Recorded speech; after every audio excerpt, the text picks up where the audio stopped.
the story of those Prachetas who got the Rudra Gita and then they immerse themselves in the waters of the ocean and they remain there for 10,000 years doing their penance. At the end of 10,000 years, Narada went to their father. He said, "Your sons are doing well." Then the king, Prachinabhargi, the father of these 10 Prachetas, he asked him a question. Bruhi me vimalam dhyanam jena muchaya karmabhi. You tell me that ultimate, that pure knowledge by which I will be released from all these bondages of the various actions which I am doing. Then Narada says, the only action we have been doing is we have been continuously doing a lot of yagas and yajnas, fire sacrifices. In these sacrifices, hundreds and thousands of cows you have sacrificed. Just look here, I give you a divine sight. You see there, in the heavens, all those cows have developed long horns. They are all waiting for you. When you go there, they will take vengeance on you. This is what you have done. By any amount of karmas, you cannot get jnana. So, I am now going to give you one story of Puranjana. So, this is the fourth story in this. We told about Daksha for Dharma. Then we told about Dhruva for Artha. Then we told about Prithu. All the desires are fulfilled. He is able to get them all from the earth. Now the last one about moksha. How one can get it and what are the impediments. How desires are the only impediments on the way. For that he is going to tell you a story of Puranjana. This story is not a real story, we call it in English allegory. Allegory means something is told, it means something else. We have to find out this substance behind it. That is called allegory. In the long back, there is a king called Puranjana. He was not a king. He was actually in his earlier days a swan, a hans, a swan. And he was having another friend who was almost like his twin. He never left his side. Both were together. The twin was called Avigyata, the one who is not known. See, this is about Paramatma and Jivatma. You were part of him, you were like twins. But then what happened?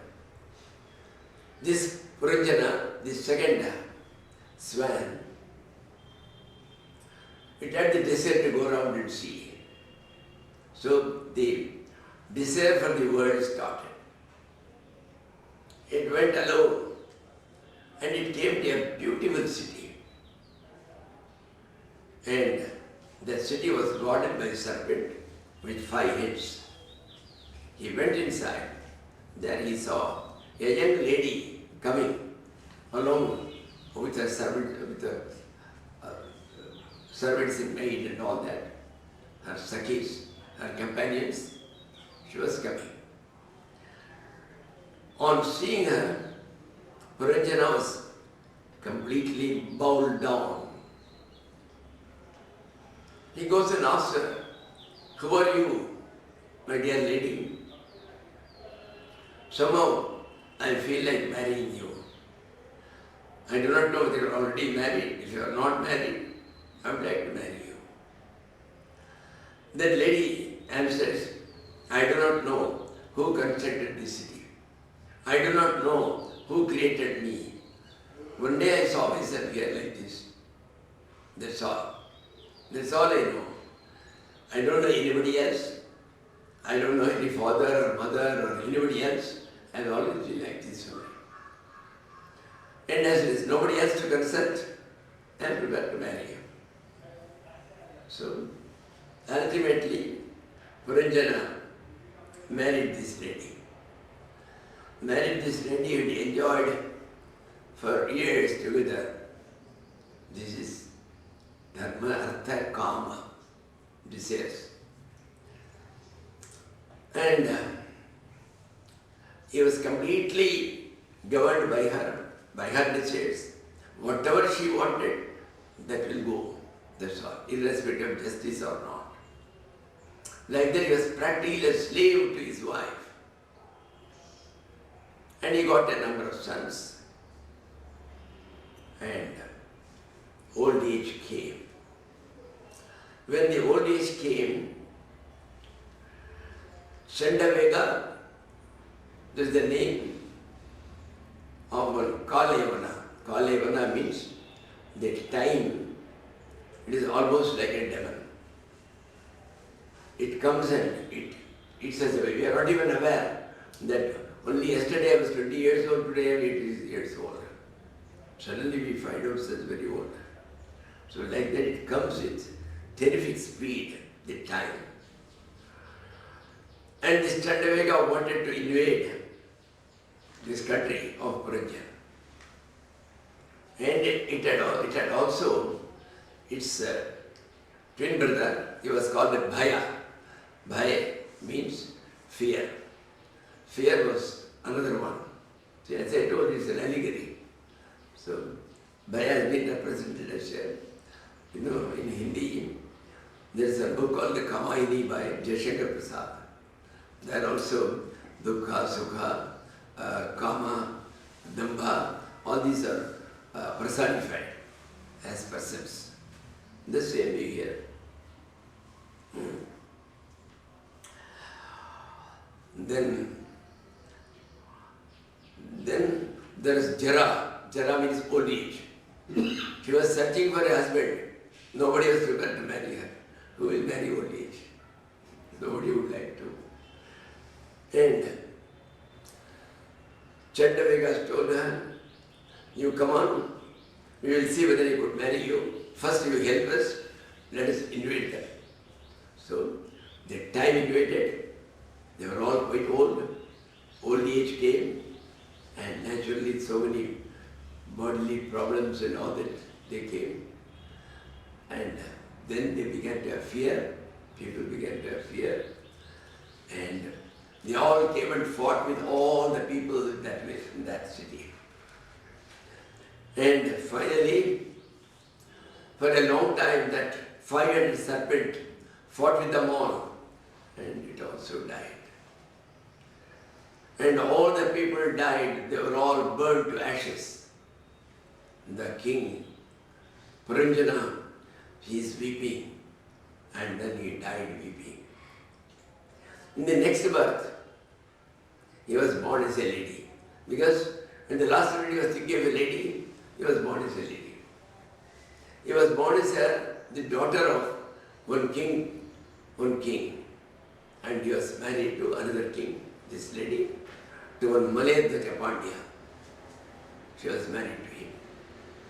This Maledwaja Pandya was not interested in ruling the kingdom, so he came out for doing penance in a forest, and his wife followed him.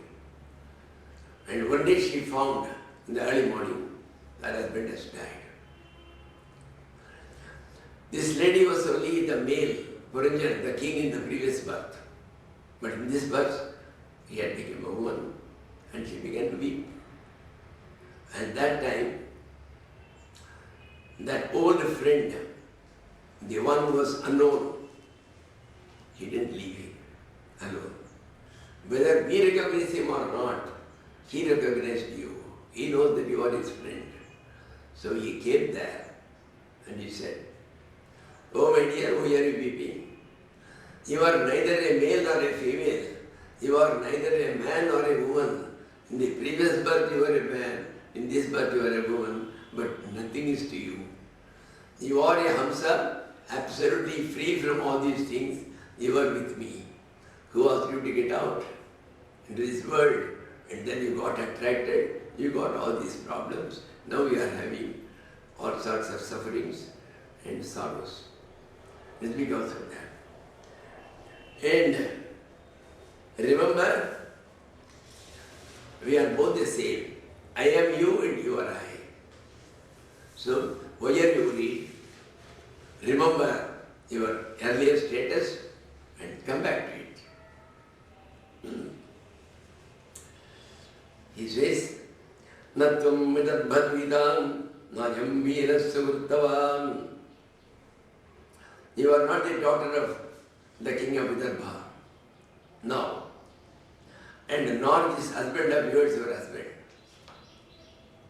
Napatistam Puranjanyaham. Nor were you the husband of Puranjani in the previous birth. That's also wrong. Maya Kesha Maya Srishtam Yat Gumam Samstiyam Satim Manyase Nobayam Yadvai Hamso Pasya Avayor Gatim. See me, remain like me, absolutely have nothing to do with the worldly things. They will down you, you will completely go down if you are involved in it. Come back to your original status as Hamsa, absolutely pure. Aham bhavan nachanyastum. I am you, you are nobody else. Remember. So that's it. Come back. Like that he told. This story was told by Narada to his Prachina Pari. And he explained it also to him what actually it meant. Then, now, these Prachitas who were doing their penance for 10,000 years under the ocean, when they came back, they found their entire kingdom has gone, and they were all fully, all trees had occupied those places. All have become jungles with a number of trees. They were angry with these trees. They began to burn them. They said, we will make this world treeless. There will be no trees. But then Bhagavan, they found Chandra, he comes, and then he pacifies him. See, nobody worked there. So naturally they have extended their jurisdiction. Doesn't matter.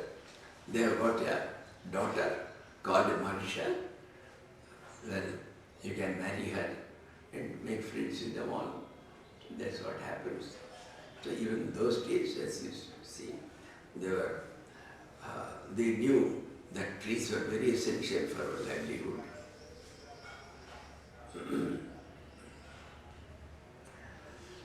And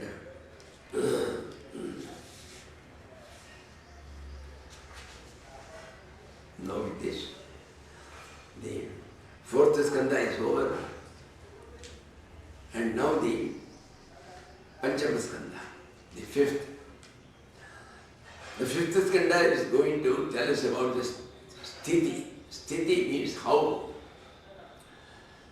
people who go by the right path get completely established in the spirituality. People go, touch the spirituality, again they slip and fall down, they come back to the world. How does that happen? How there are people who are established in it. She gives two examples. The first example where they are completely established, nothing can shake them, nothing can make them slip down, and that is of Rishabadeva. Rishabadeva's son was Bharata, and Bharata, he left his kingdom and all that. His story is there. His story is to show how a man who has been at the height of spirituality fell down very badly.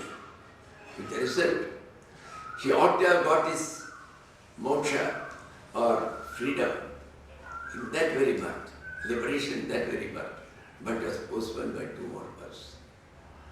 Because of his attachment to the world, because he slipped down from his status and came down to,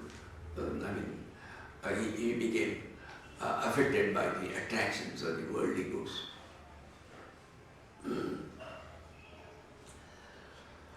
Now, the story they told was that the Swami had 2 sons along with 3 daughters. The sons I told were, one is called Uttanapada, the other one is called a Priyavrata. So Uttanapada's son Dhruva and his descendants have been described so far. But now he is going to say what happened to Priyavrata. Priyavrata Bhagavata Atmarama. He was a devotee of the Lord. He didn't want to rule over any kingdom. So he went away. See, the Lord himself goes and tells him, Baba, you go and leave your kingdom also. It need not be an impediment or an obstacle against your progress in the spirituality. There is no need. He says, Vanepi dosha prabhavanti raginam grihetu panchen nigrahas stava. Even if you go to a jungle, people who have got desires, even there they can fall down. Similarly, people who are householders, who are here, whenever they are able to have a control over their 5 senses, the 5 senses of knowledge or perception, eyes, ears, etc., and also over there 5 karmendriyas, and also the 11th indriya is mind. So all these 11 people who have got a control over them, they can remain as a householder and carry on very well. There is no other need.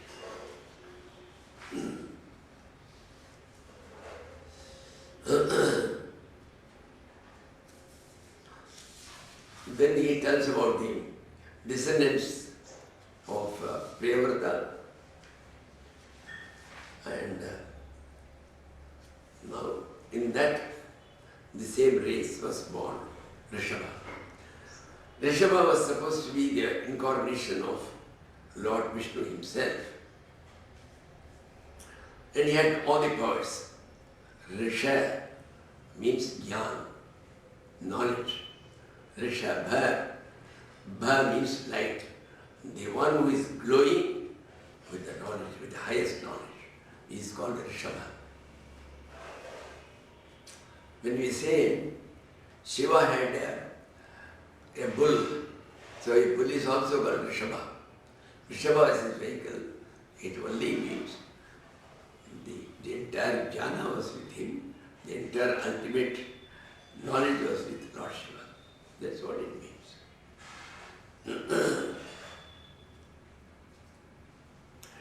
And when this Rishabadeva was ruling the kingdom, somehow Indra didn't like him. So he saw to it that for entire year he didn't give rains at all. There were no rains. Then he himself brought the rains by his powers, and there was no problem, there was no famine. And then Indra realized that he is not an ordinary king, he is a king with divine powers. And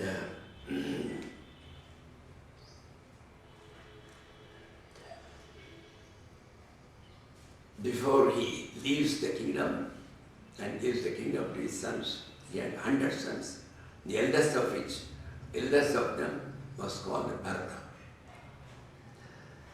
The last 9 became yogis. They went away. They belonged to no category. You can't call them as Brahmins, you can't call them as Sannyasis. They were yogis. They went away. And the first one was Bharata. He left the kingdom and he went away for tapasya. He said, so long as he is there, something will come. But anyway, before that, Rishabadeva calls all his sons, 100 sons, and gives them a lecture as to how they should be just. They should lead all their subjects towards spirituality, towards thinking of the Lord, and that is how they should do. It is not enough if they see to it that they have their meals, that they have rice and all that. They should also see that all of them, their mind is turned towards God. In respect of all of them. And that how they can get it, he says, Mahasevam dvaramahur vimuktehe tamodvaram yoshitam sangi sangam. He just tells two things, main things. He says, wherever there are great people, saints, high devotees, to do service to them, that can be considered as the entrance door to moksha or liberation. Similarly, the one who keeps the company of the other sex, the opposite sex, and tries to enjoy, he cannot get God. Because his mind will be full of all these base instincts. And he says, you take it tamodvaram, it will take him to darkness and darkness, and he will be wallowing in the darkness of ignorance forever.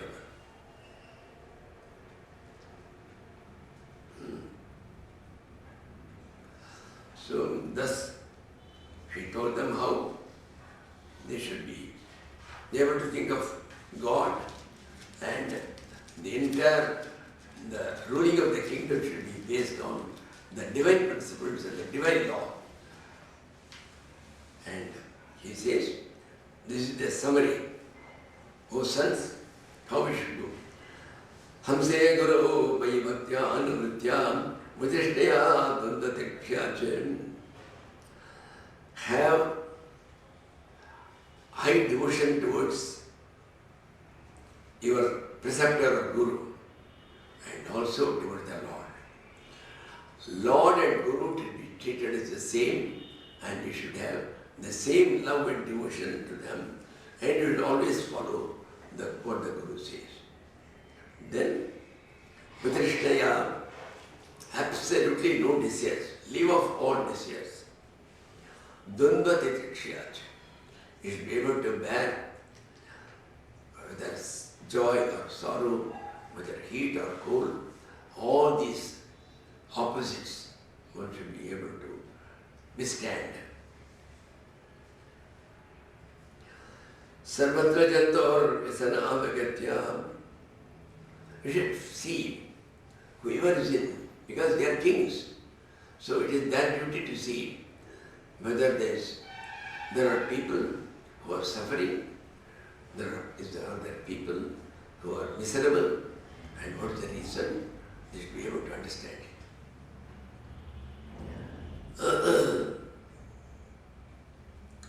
And jigyasya tapasya anivritya. You should have that longing to know that higher truth. It's not a hobby. It should be a whole-time goal for us. So that should be there. That's called jigyasa. Then, adhyatma yogena vivikta sevaya. You should, as far as possible, then you should try to have a lonely place, a place of solitude, where we should sit and do our meditation. And you should have Shraddha. Shraddha means to believe in the wordings of our scriptures and the words of the Guru. Guru Vakyeshu Shastriyasya Vishwasa Shraddha Ityuchyate. So that's called Shraddha. Then Brahmacharya. Brahmacharya means continence, completely never going towards the other sex and enjoying. And Yamena vacham. Never speak much. Speak very little. Keep a control over your talks. Sarvatra madbhava vichakshane. Then the next one is all given in the staircase or the ladder. So then the last one is, you should see me in all the beings. Everybody is Lord. Everybody is Narayana. This should be only inside. It is said, Kriya Advaitam Nakurya. Never show your Advaita in action. It so happened that a disciple of Ramakrishna Paramahamsa was going on the road. And one of the elephant was in rut. Rut means uska mud. It was full of mud. There's a particular type of fluid comes out. At that time, it becomes practically mad-like. So there is a stage. So whoever came on the way, it just took them, just threw them away. This fellow said, oh, only yesterday our Guru has told me that everything is Brahman. So this is also Brahman. So I will go. But the man was sitting on the top of the elephant. He was warning him, hey, get out, don't come near it. But he said, no, my Guru has told. So he went there. He just took him and just threw him out. Luckily, he didn't have any wounds. So he escaped. But he went to his Guru and asked him, Thakur, you told that honor Brahman, but this Brahman is so violent. So what should I do? He said, fool, if that were Brahman, the man was sitting over there was also Brahman. He told you not to come near. Why didn't you eat him? So in practice you should never show that Advaita. But whatever is transactional, normal method of routine that we have to follow. That only in our bhava, in our mind we should have it.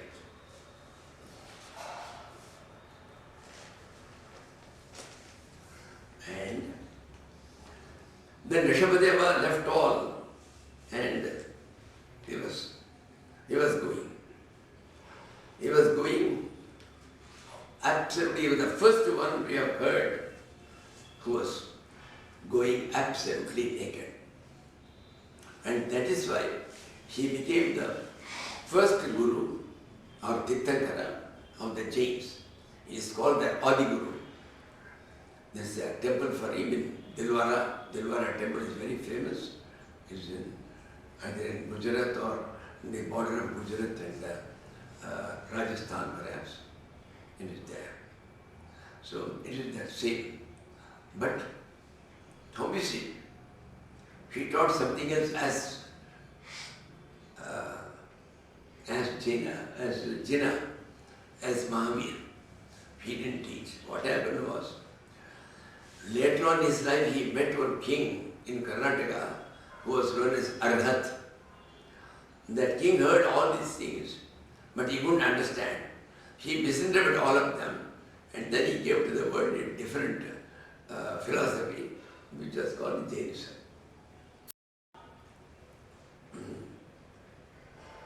And when he was going, what is the luggage he was carrying? He left everything. He was going in the jungles of Karnataka. So what he was carrying? Urvarita Sharira Matra Parigraha. He had only one luggage, and that luggage was his body. His body alone was the luggage which he cannot leave anywhere. It was coming along with him wherever he went, so he had to take it. And secondly, Apasayi Padbhuyamana Matika Virivan, Vainagar Tarjana Tadana Avena Tivana Grava, Shagatraja Prakshepa Pudivanda Drupti, Savide and Devasabsanam, Ubayana Vasurubine, Hariva Brahmane. When he was going, he never used to talk. So many people used to ask him, Swami, where are you coming from? No answer. Then they thought, he's a mad fellow. So they used to throw all rotten vegetables, rotten tomatoes, all those things. And where he was sitting, they used to go on the top of the rock, and from there they will urinate on his head. And with all these things, it looked as if he was smiling. How to say? Ubhayada Anubhava Swarupena. He had this experience at that time that the man who is doing all these atrocities, there is also myself. And the man on whom these atrocities are being perpetrated, there is also myself. So I am on both sides. I am only doing all these things to myself. There is nobody else. So because he had the experience of both sides, that as if he is that other one also, he never bothered. So he went on, absolutely heedless of what people did to him. It's a very great description about this. And going like this itself is a great penance. So the various siddhis or mystic powers came to him. There are Ashtama Siddhi we say, but there are hundreds of siddhis. The Ashtama Siddhis are, you can make yourself very small, you can make yourself very big. Anima, Garima, then you can make yourself weightless, you can make yourself very heavy. So, and wherever you want, just by thinking you can reach. I want to go to London, so next minute you will find yourself in the streets of London. So that one. And Parakali Pravesha, he can enter into the body of somebody else. Where the body is dead, there he can enter into it. He can transfer himself there. So all those siddhis began to come. And also you think of Gulab Jamun, it comes in your hand and you can give it to him. So these are all the siddhis. But he bowed his hand to all those siddhi devatas and told, please, I don't want all these powers. I want God and nothing else, nothing else. Please leave me, don't disturb me, please go away. I don't want any of them. People who are really on the spiritual path, they will not demonstrate their siddhis, they will not do any siddhis.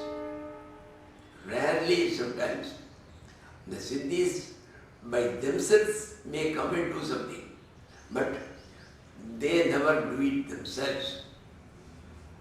How can they themselves come? There is one Mahatma, he was called Mokalpur Baba.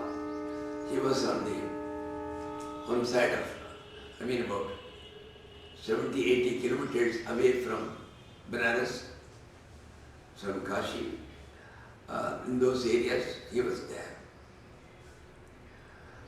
And one day, he was giving a satsang in the evening. It was sweltering heat. It was summer, terrific heat. So, one Shishya, fat Shishya, stood on the backside and he was just using the hand fan for the Guru. And he was talking to them all. All the audience were all sannyasis. No other persons came. They were all sannyasis. They have come from various places. Because this Mokalpur Baba was of a very high order. So all Mahatmas used to come to him, all saints used to come to him, actually. And thus, while talking, without any reason, suddenly he laughed in a wild manner. Ah ha ha ha. People were just at that moment. The disciple who was behind, who was wielding that hand fan, there was a big iron rod down below. He just took that big iron rod and with his hand he wanted to put it on the head of the Guru and break it. He wanted him to die. And but when he took it like this, his hand was paralyzed, he couldn't bring it down. Then all the people woke up and all that, they went, because people were, they didn't know what to do at that time. So it was highly unexpected. Then they went and caught hold of him. He said, he's a madman, leave him, take away that iron rod and ask him to get out. That's all. He didn't want to take any action against him. He didn't want to take any action against him. And the next day morning, when Swami Akhandanji Maharaj of Vrindavan, I had met him also, he was such a great soul. He went to him and asked him a question. Swamiji, were you perhaps aware at that time that behind that fellow was going to split your head with an iron rod? And secondly, did you put any spell or mantra on that fellow so that his hand should be paralyzed? He laughed. He said, I knew nothing. You see, when there is a Jivanmukta, a man who is liberated while alive, all the Siddhi Devatas are all around him. They knew that my time to die has not come. So they protect me. I have nothing to do with it. We don't know what they did. I have no idea at all. And as brag about this as you are. I know nothing about it. That's what he told. So, these are only obstacles and impediments, and people begin to show it to others. Well, they will cure somebody, they will get gulab jamun for somebody, all those things. But none of these things will take them to moksha. It will become an impediment. See, what happens is they all come to detract his mind away from the Lord. He should be very strong and say, please, oh powers, oh mystic powers, do not come to me. I don't want you. Please leave me alone. That's what all the great people have told. Even in the Gospel of Sri Ramakrishna it is told, even Ramakrishna told once like that to all the Siddhis. Please, I don't want you like that.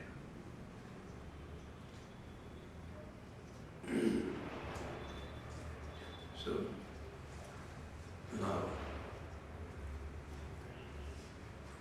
with this we stop today. Then in due course, Bharata left his body. What happened was by Yogagni, this Rishabha, by Yogagni he left off everything. Now his son Bharata, he was ruling the kingdom. Then he will also live in due course and he will go to do tapasya to jungle. So about that we will see tomorrow. Hari Om Narayana. Kaye vacha sendriya vabhyatma vabhyate subhava karo yadya saglam prasme narayana yadya namaskaromi samarpayami.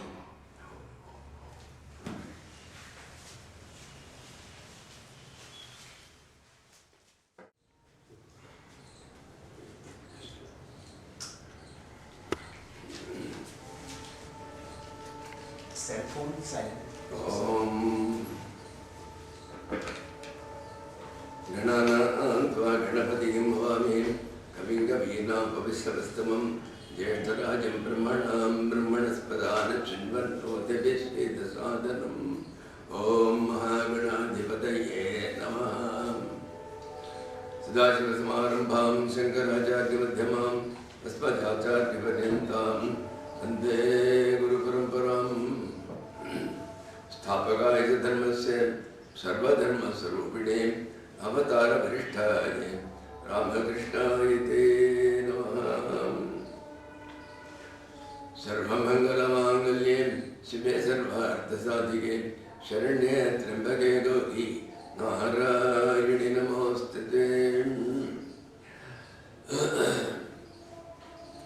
Krishnaya Vasudevaya Haraye Paramatmane Pranadakleshanashaya Govindaya Namo Namah.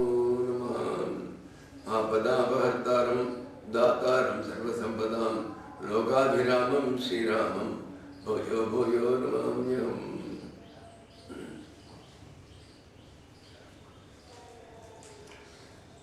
Yesterday we saw the renunciation of Rishabadeva, who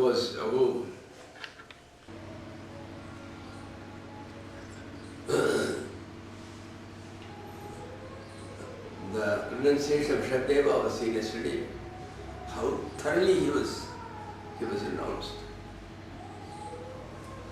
Renunciation by the mind. Renunciation does not mean you take the items, my AC, my refrigerator, and put it in the Pacific Ocean. Mentally, you should be absolutely, you should not be aware whether it exists or not.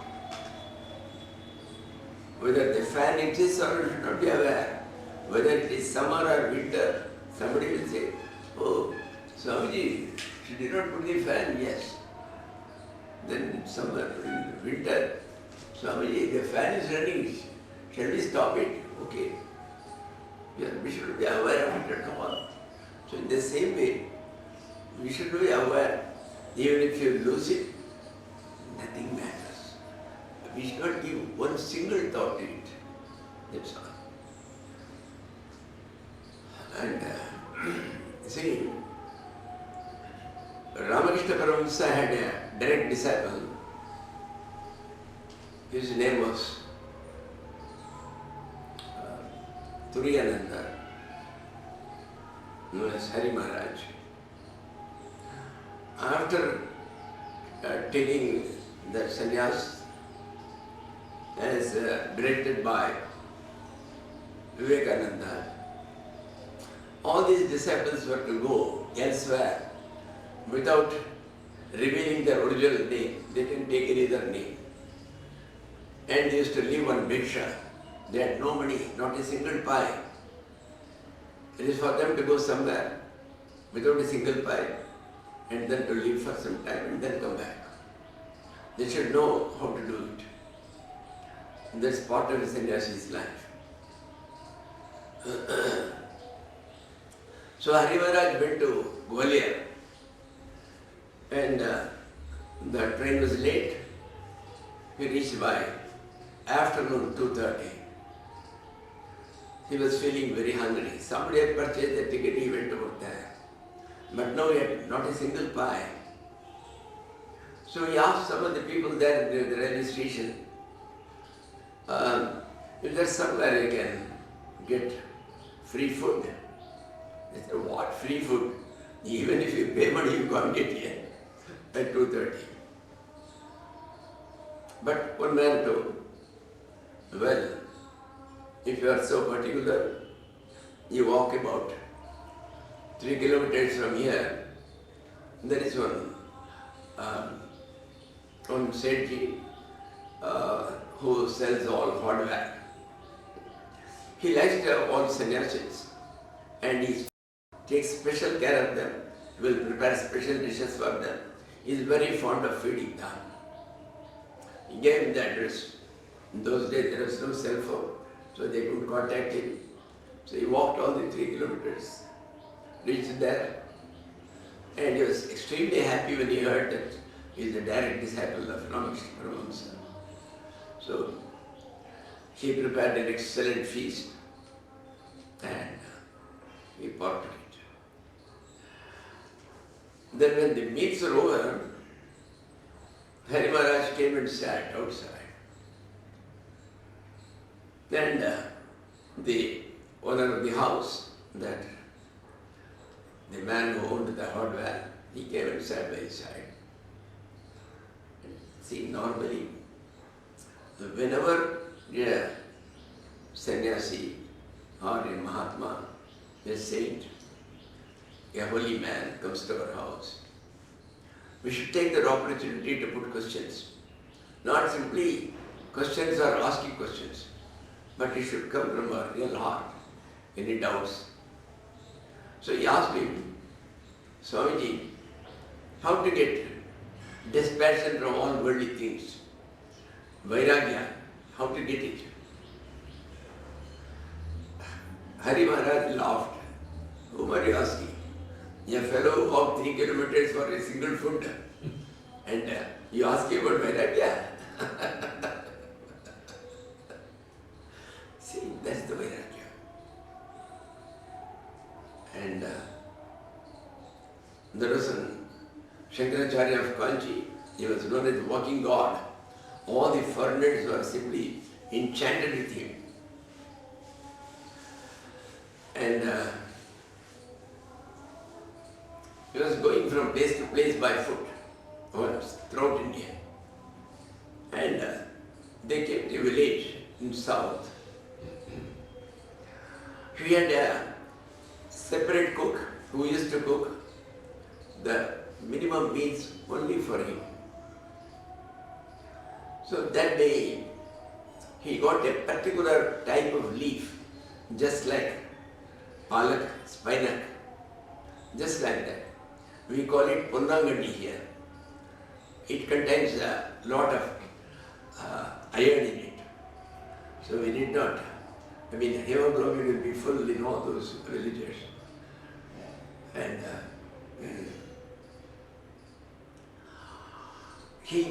normally he takes any vegetable only, one teaspoon.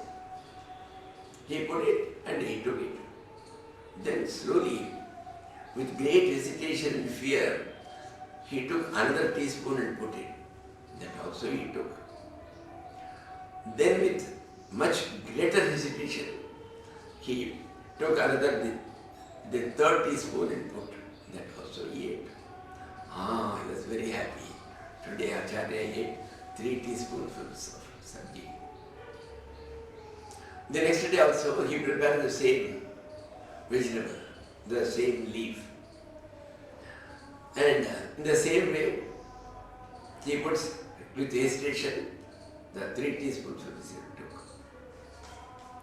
Then the third day, when he prepared the same and put, then the Acharya asked him, "Hey, do you get it plenty here or what? I think you prepared it yesterday and day first day." Acharya liked it. First day when I put 1 teaspoon, you took it immediately. I put another, you took it. I put a third one, that also you took it with relish. Oh, I took it with relish. Oh, that's nice. Very good. And the next day onwards, she neither took food nor water. Complete upvas, not even water. 1 day over, 2 days over, 3 days over, then all the Pandits and others in his court, they all got worried. They went to him and told, "From today, we are all going to leave our food and water. You are pure, you could not have done any sin. I think we have done definitely some mistakes. And you are trying to punish yourself for our sins. Unless you tell us as to what mistakes we have done, we cannot avoid it in future. So either you tell it, or we are going to follow suit. We are going to have no food, no water." Acharya laughed. He said, "Hey, you people have done no mistake. The other day, somehow I was always thinking that I got control over all my senses, and especially my tongue. And I was not after food. I was surprised when that fellow told that I took 3 teaspoonfuls of that vegetable. So I said, so my tongue has not yet learnt its lesson. It has not come under my control, so now I have to teach it a lesson. So in order to teach my tongue a lesson, I have taken this Vrata. Don't worry. From tomorrow, I will take meals." This is renunciation. See, 1 teaspoon and 3 teaspoons, it won't make much difference for us. But for him, it made such a big difference. That's it. And now, this Rishabadeva's son, Bharata, he was ruling the kingdom for quite some time. Because of him only, this country was called Bharata.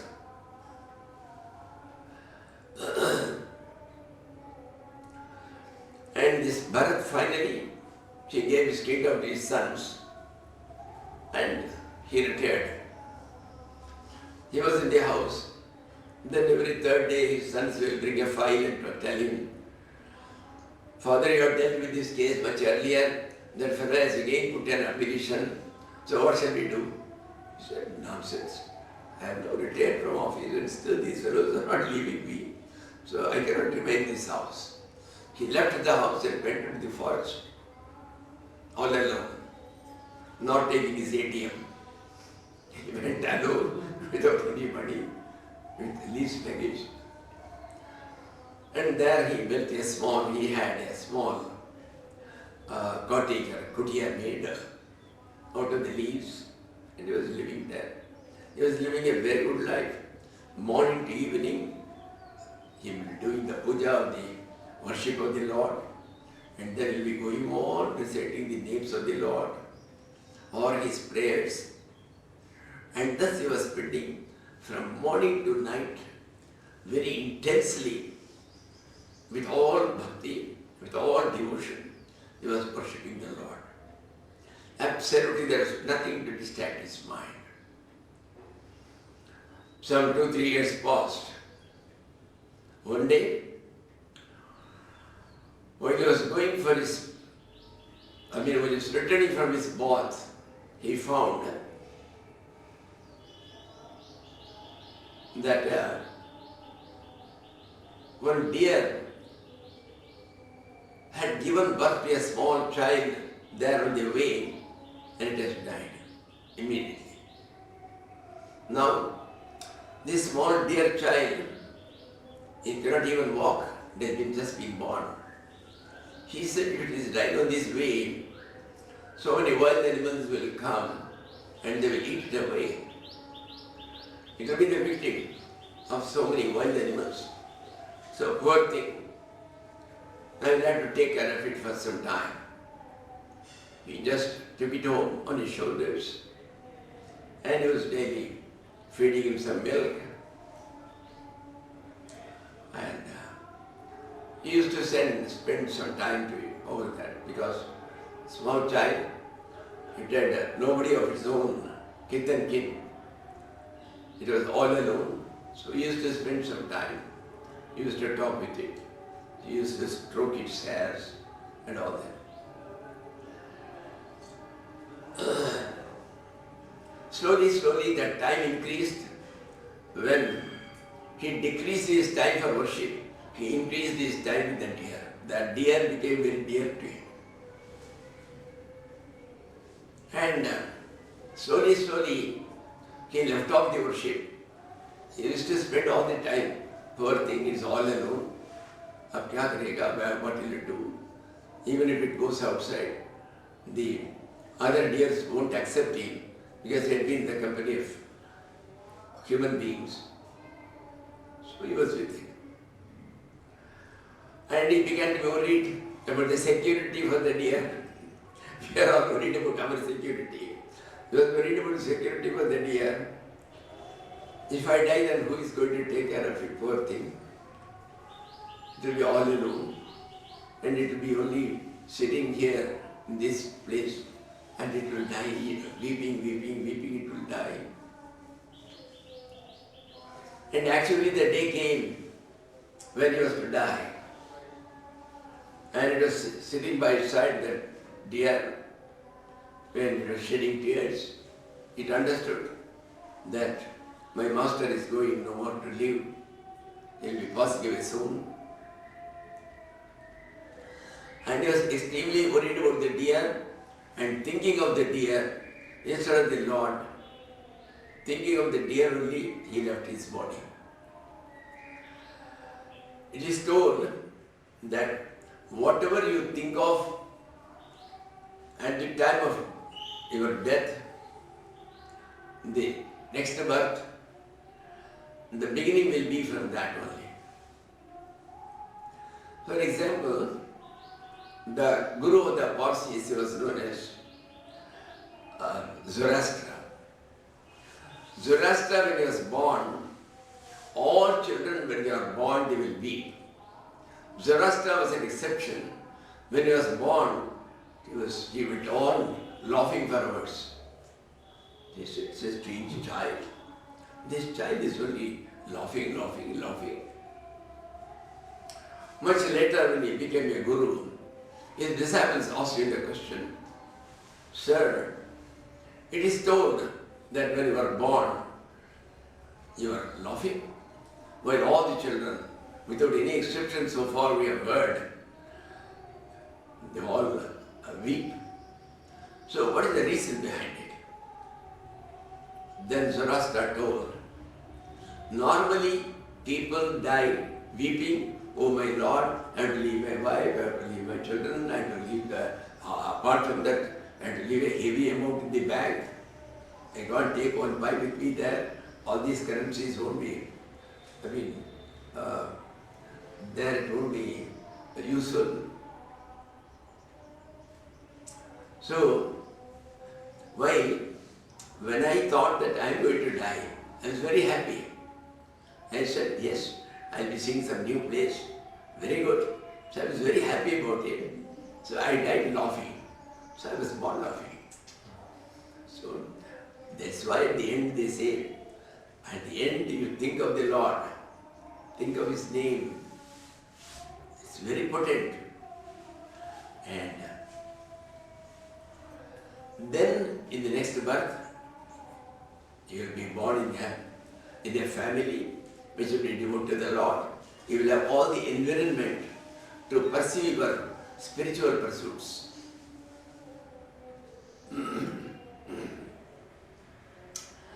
So,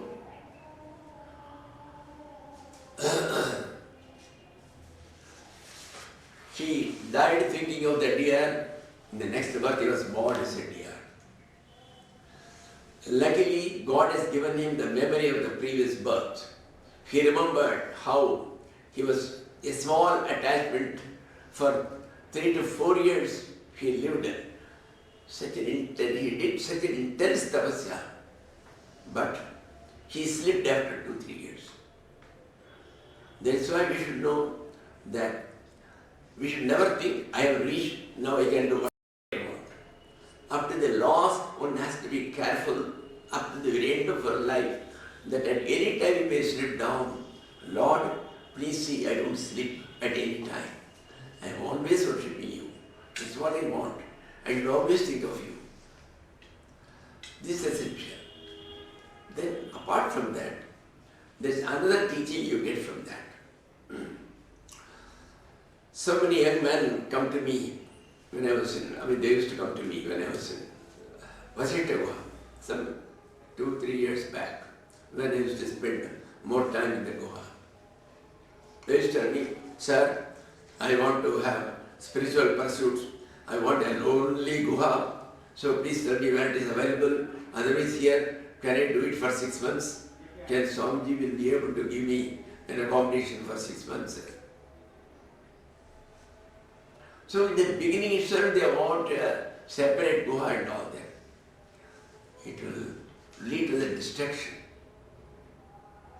You cannot have this solitude in the initial day itself. Slowly you have to start.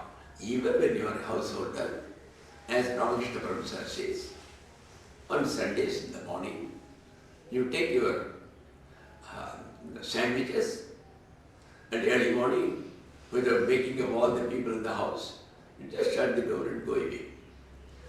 Go away, you go to some river, say the Ganges or Kaveri or some river like, go and sit there.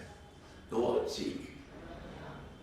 Mind will be absolutely quiet, only seeing the entire Ganges flowing, the holy Ganges. So morning to evening you enjoy it. In between you have your sandwiches and come back by evening. Be alone at that time. 1 day in a week, 1 day in a month. This is what he has recommended. Ramakrishna Paramahamsa. So,